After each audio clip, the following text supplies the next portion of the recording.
As you might remember from earlier in the program, the National Institute of Standards and Technology, NIST, provides many frameworks that are used by security professionals to manage risks, threats, and vulnerabilities. In this video, we're going to focus on NIST's Risk Management Framework, or RMF. As an entry-level analyst, you may not engage in all of these steps, but it's important to be familiar with this framework. Having a solid foundational understanding of how to mitigate and manage risks can set yourself apart from other candidates as you begin your job search in the field of security.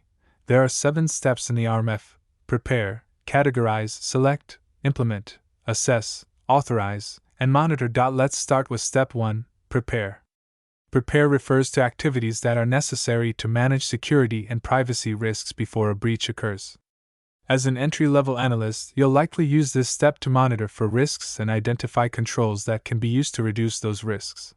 Step 2 is categorize, which is used to develop risk management processes and tasks. Security professionals then use those processes and develop tasks by thinking about how the confidentiality, integrity, and availability of systems and information can be impacted by risk. As an entry-level analyst, you'll need to be able to understand how to follow the processes established by your organization to reduce risks to critical assets, such as private customer information.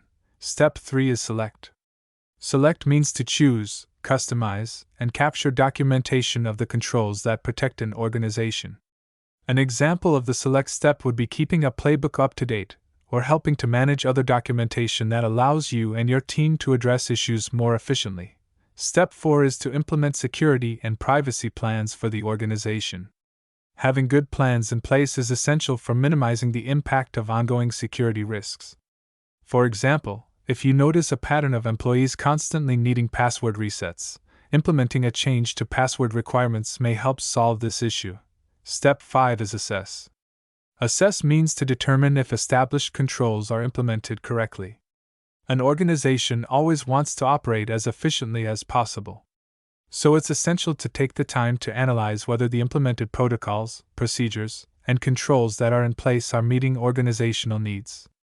During this step, analysts identify potential weaknesses and determine whether the organization's tools, procedures, controls, and protocols should be changed to better manage potential risks. Step 6 is authorize. Authorize means being accountable for the security and privacy risks that may exist in an organization.